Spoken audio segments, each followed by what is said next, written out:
A very good morning. Thank you for tuning in to Wednesday's edition of Quick Morning. I'm Samiksha Srivastava. Let's get started with the top stories.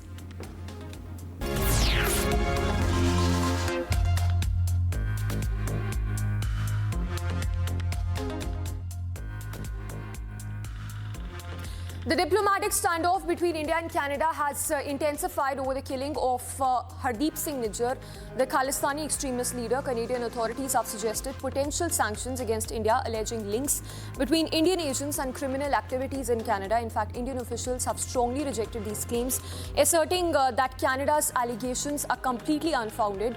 Justin Trudeau has stated that Canada will not tolerate foreign government involvement in the safety of its citizens. When it comes to safety of its citizens, in fact, on Monday, India expelled 6 Canadian diplomats and withdrew its High Commissioner from Canada in response to these escalating tensions. Back home, as Maharashtra gears up for assembly elections, the ruling BJP, along with its allies Shiv Sena and NCP, is strategizing to maintain control of the 288-member assembly. The Mahayuti alliance will hold a crucial meeting today to discuss seat-sharing arrangements. In fact, this meeting comes in light of strong challenge from the opposition Mahavikas Aghadi coalition, which has gained momentum after a successful performance in the recent Lok Sabha elections. The Election Commission of India has announced that assembly polls in Maharashtra will take place on 20th of November and Jharkhand will have elections in 2 phases, which is on 13th and 20th of November, with results being counted on 23rd of November. Maharashtra, note, has more than 9 crore eligible voters, while Jharkhand has 2.6 crore voters. The Commission also noted that by-elections will be held for 48 assembly seats and 2 Lok Sabha seats. The BJP aims to retain power in Maharashtra, while the opposition Mahavikas Aghadi coalition seeks to replicate its Lok Sabha success. In fact, in Jharkhand, the Congress is currently positioned behind the Jharkhand Mukti Morcha, which is the JMM, led by Chief Minister Hemant Soren. The Mumbai police have arrested a 23-year-old man named Harish Kumar Balakram in connection with the murder of NCP leader Baba Siddiqui Balakram, for allegedly providing financial and logistical support to the shooters. This brings the total number of arrests in the case to 4 till now. The previous arrests include shooters Gurmail Baljit Singh and Dharam Rajesh Kashyap, as well as co-conspirator Praveen Lonkar. A 4th suspect, Shiv Kumar Gautam, is still on the run. Baba Siddiqui, 66, was shot near his son's office on Saturday and later died at Leelavati Hospital. The crime branch is investigating possible motives, including contract killing or rivalry over a slum rehabilitation project, the SRA. Siddiqui was a prominent Muslim leader in Mumbai with strong connections in Bollywood as well. The Mumbai police is not only investigating the involvement of Lawrence Bishnoi gang in Baba Siddiqui's murder, but also looking into the role of well-known Mumbai builder. Sources even indicate that Siddiqui was vocally opposed to certain slum rehabilitation authority, which is the SRA, the projects making him a potential target. Siddiqui and his son, Congress MLA Zishan, had been protesting against 2 major redevelopment projects. Zishan has pushed for transparency for slum residents and has even faced legal repercussions for obstructing official surveys related to these projects. Lieutenant Governor Manoj Sinha has officially invited the National Conference leader Omar Abdullah to take the oath as the first Chief Minister of Union Territory of Jammu and Kashmir on 16th of October. The invitation follows a revocation of presidential rule in the region. Manoj Sinha noted in his letter that Omar Abdullah has been unanimously elected as leader of the legislative party. Several political leaders have extended their support to Abdullah and the National Conference as a whole. The swearing-in ceremony will take place at SIKCC in Srinagar, and Abdullah, note, will chair the first cabinet meeting of the new government in just days to come. In Bengaluru, heavy rains have led to a deployment of National Disaster Response Force, the NDRF, and State Development Response Force. Personnel, Karnataka Revenue Minister has announced that approximately 60 NDRF, SDRF personnel are currently on standby to assist in any emergencies. The Bengaluru District Administration has even declared a holiday for schools today due to severe weather. The continuous rainfall has even resulted in waterlogging and traffic congestion in several areas of the city, disrupting normal life in Bengaluru.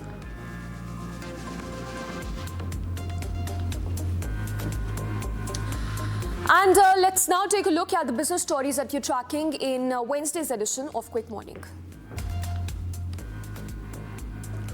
The Indian government has decided to allocate satellite broadband spectrum administratively rather than through auction. In fact, this has sparked controversy amid criticism from Elon Musk, who claims an auction approach advocated by Mukesh Ambani is unprecedented, with satellite market expected to grow significantly. Elon Musk's Starlink argues that administrative allocation is in line with global practices. Ambani's Reliance is insisting that auctions are necessary for fair competitive environment given the lack of clear legal framework. Back home, Telecom Minister Jyotiraditya Scindia has emphasized adherence to Indian laws and the telecom regulator's role in pricing as well. Industry voices like Sunil Mittal are supporting the auction method. They say that satellite firms should follow standard telecom procedures. The clash between Elon Musk and Ambani reflects the shifting dynamics of India's expanding satellite broadband sector. Hyundai Motors' $3.3 billion initial public offering witnessed 18% subscription on its first day. This, in fact, marks as India's largest share sale and the second biggest globally in 2024. The three-day bidding began on Tuesday, attracting significant interest from employees. They purchased 80% of the allocated shares, reflecting heightened demand following recent protests at the company's Tamil Nadu plant. Priced between 1,865 and 1,960 rupees per share, the IPO includes a discount for employees, institutional investors, which includes BlackRock and Fidelity.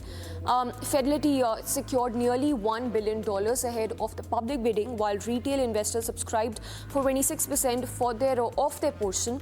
If successful, Hyundai India could be valued at around $19 billion. That would be roughly 14% of its South Korean parent company's value. The IPO even highlights a thriving Indian equity market, with over 260 companies raising more than $9 billion this year. Jaguar Land Rover reported a 36% increase in retail sales for the month April to September this year. This is driven by strong demand for the Range Rover and Defender models and improved supply chains. The local manufacturing of the Range Rover portfolio has resulted in a 60% surge in orders. The company's Q2 standalone growth reached 41%, marking the highest ever first half retail numbers despite a previous 3% decline in sales during Q2 FY24 and its production restrictions due to aluminium supply issues. JLR remains optimistic about sustaining momentum through the festive season, bolstered by its product offerings and customer focus. The Securities and Exchange Board of India, which is a SEBI, has announced it will auction 15 properties from Mangalam Agro Products, Sumangal Industries, Falcon Industries India and others on 19th of November. This is to recover funds illegally raised from investors. The auction will be conducted online with a reserve price of 11.89 crore rupees and also includes various properties located in West Bengal and Odisha. Bidders are advised to conduct their own due diligence regarding any legal or financial issues related to properties. The companies involved had previously raised significant sums through non-compliant methods such as illegally non-convertible debentures and even collective investment schemes. The Indian government plans to offload approximately 5% of its stake in Cochin Shipyard. The government has set the floor price at 1,540 rupees per share, which reflects an 8% discount to the stock's closing price on Tuesday. The stake is valued at around 341.2 million and consists of a base offer of 2.5%, which is for an additional 2.5% stake. The government has raised 31.61 billion rupees through divestments this fiscal year, but has not been able to establish a divestment target, deviating from its typical practice. This sale will open for non-retail investors today and for retail investors tomorrow. As of June 30th, the government held a 72.86% stake in Cochin Shipyard, which manufactures various types of ships, including bulk carriers and even aircraft carriers. Nepal and Bhutan are actively seeking Indian investment to enhance their hydroelectric output and export surplus power to India, as both countries have significant renewable energy potential, with India aiming for a non-zero emission by 2070. Nepal and Bhutan currently export 2,070 megawatts and 700 megawatts of power respectively. Bhutan plans to achieve 25% gigawatts of power generation capacity by 2040, while Nepal aims for 28 gigawatts within the next 10 to 12 years. Officials from both nations have emphasized the need for Indian financing and access to Indian energy market to meet their targets. Bhutan allows 49% of private investment in its hydro projects and may even consider increasing this limit. On the other hand, Nepal has no restrictions on foreign investment in its largely hydro-based power sector, with several Indian companies already engaged in various projects.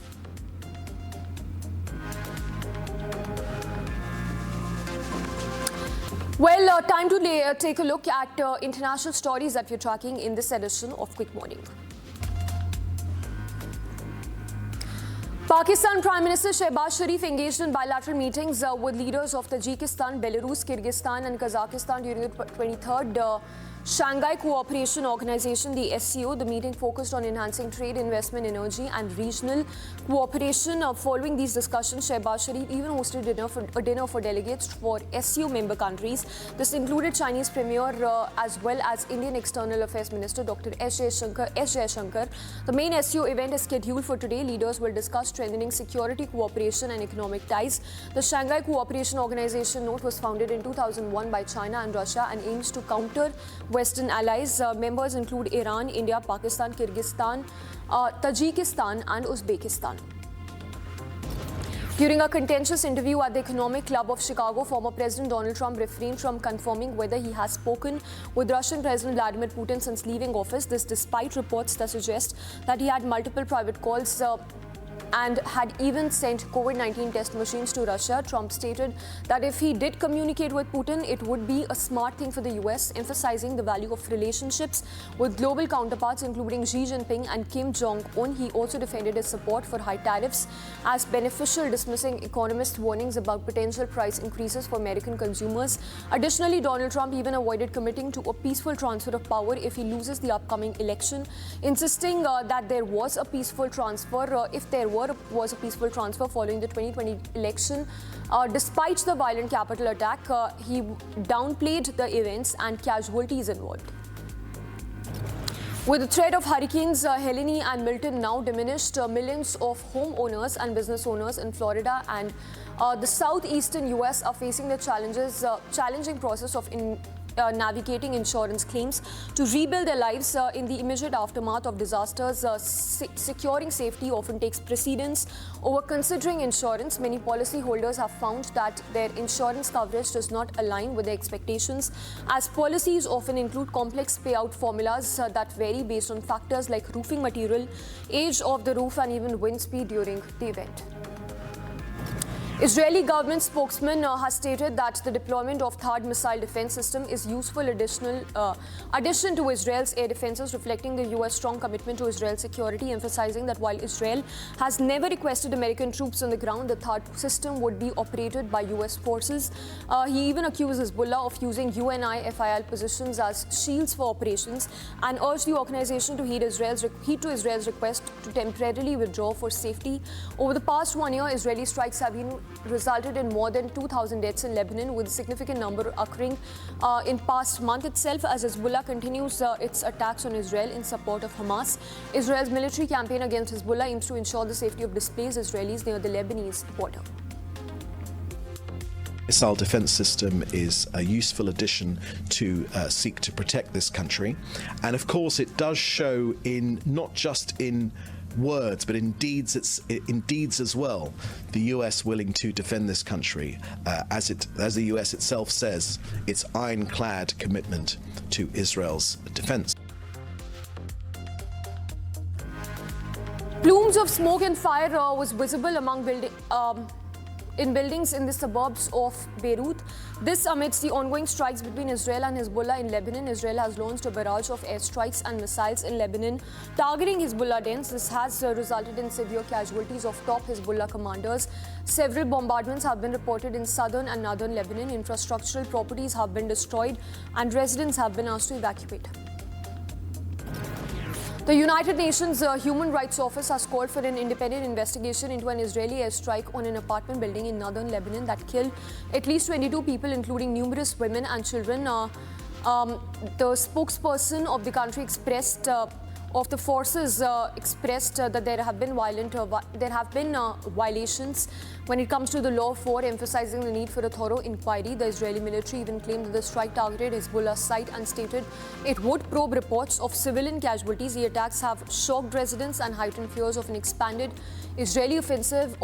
Additionally, the United Nations has reported that more than 3 lakh people have fled to Syria for safety. UNICEF has highlighted the dire situation in hospitals struggling to treat children suffering from severe burns due to ongoing conflict. Death toll in Lebanon continues to climb as the situation becomes more dramatic. We see continued Israeli airstrikes and people on the move seeking shelter and safety. Over 2,000 people, over 2,200 rather, have now been killed by Israeli airstrikes, and we have over 10,000 people who have been injured as a result of the conflict. Egyptian President welcomed Saudi Crown Prince Mohammed bin Salman to Cairo amid ongoing tensions in the region. The conflict is particularly aimed at easing the tensions in the Middle East in wake of Israel's continued bombardment of Gaza and rising conflict with Hezbollah in Lebanon. Over the past year, Israeli airstrikes have resulted in deaths of more than 2,000 people in Lebanon. 25% of the victims are women and children. In response to the situation in Gaza, Hezbollah has launched thousands of rockets into Israel, displacing tens of thousands of northern Israelis. Israel's military operations against Hezbollah are focused on halting these rocket attacks to allow displaced families to return home. Health officials in Sudan are grappling with cholera outbreak. The cases have risen to nearly 40% in under 2 weeks' time, primarily in eastern states. This resurgence follows the official declaration of an outbreak on 12th of August. The disease has been exacerbated by heavy rainfall and flooding that has displaced millions due to ongoing conflict between the Sudanese military and the Rapid Force Support Force. The UNICEF, in partnership with the Health Ministry and the World Health Organization, has initiated a second round of oral cholera vaccinations that having previously delivered more than 4 lakh doses. Despite its efforts, WHO reported that the health system in Sudan is in a dire state. 75% of facilities in Khartoum are non-functional.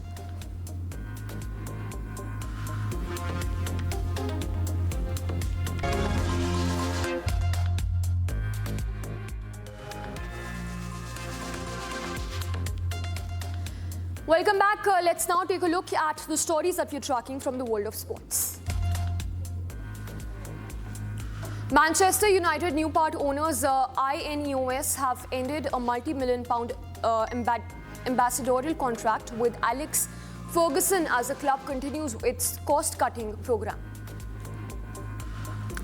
Rohit Sharma and co are hosting New Zealand in 3-match test series starting today in Bengaluru. India defeated Bangladesh by 2-0 in the last test series. As far as New Zealand is concerned, they are defeated by Sri Lanka in an away series in September.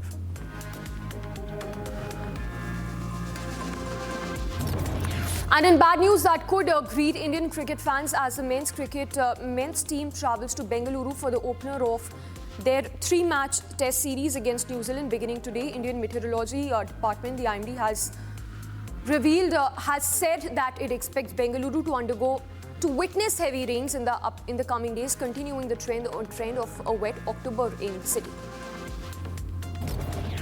Ben Sears, the New Zealand pacer, has been ruled out of the 3-match test series against India due to a knee injury. The uncapped Jacob Duffy has been named as a replacement for Sears and will fly to India for the series opener.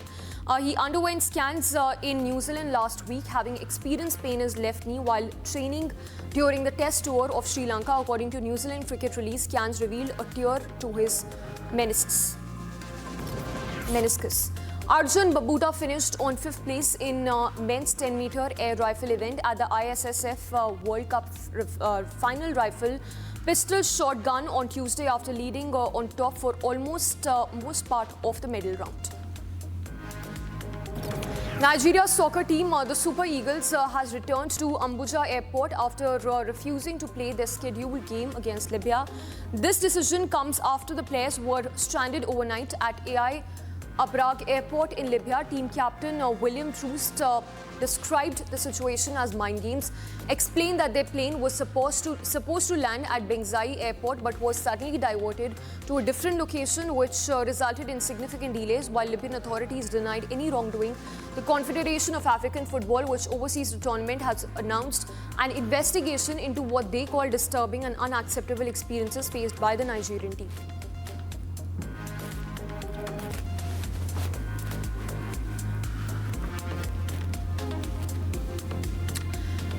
And time to take a look at all that we are tracking from the world of glitz and glamour. Renowned playback singers Sunidhi Chauhan and Shreya Ghoshal have collaborated on a new song titled Chaila, the track composed by celebrated duo Salim Sulaiman, has quickly gone.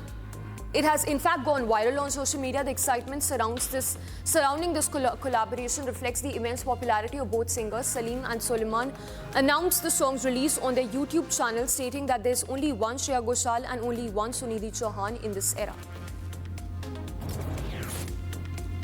In other news that we're tracking from the world of entertainment, actor Shravani recently opened up about her journey in the film industry, discussing her early years as an assistant director. In an interview, she shared her first exposure to filmmaking, which was on the set of Pyar Ka Panchnama 2. She then assisted on major films like Baji Rao Mastani and Sonu Ka Titu Ki Sweetie as well. In other news from the world of entertainment, the highly anticipated film Joker, starring Joaquin Phoenix and Lady Gaga, has faced significant challenges at the box office after its release in India on 2nd of October. The film garnered mostly mixed to negative reviews and failed to draw a large audience. Despite being a sequel to the successful 2019 film Joker, it has not performed well commercially following its disappointing performance. The producers have announced that the film will be available on OTT platforms starting 29th of October. This decision comes less than a month after its theatrical premiere on 4th of October. The film opened to a modest collection of 5 crore rupees in India and has since then been on a decline, earning only 10.99 crore during its extended opening weekend. The special OTT platform for the release has not been confirmed, but this swift transition to digital reflects a growing trend of films seeking wider audiences through streaming platforms. Prince William recently showcased his football skills at the NFL community event that was held in South London. The Royal engaged with young members of the NFL Foundation participating in training sessions that were designed to inspire youth through sports. During the event, he received valuable tips from Phoebe Shetter, the global flag ambassador for the NFL. The initiative highlights NFL flag, a five-a-side non-contact version of American football that is aimed at helping young people reach their full potential. Additionally, Prince William had the opportunity to speak with the former Welsh rugby star Louis Rees-Jambet, who is playing a player for the Jacksonville Jaguars.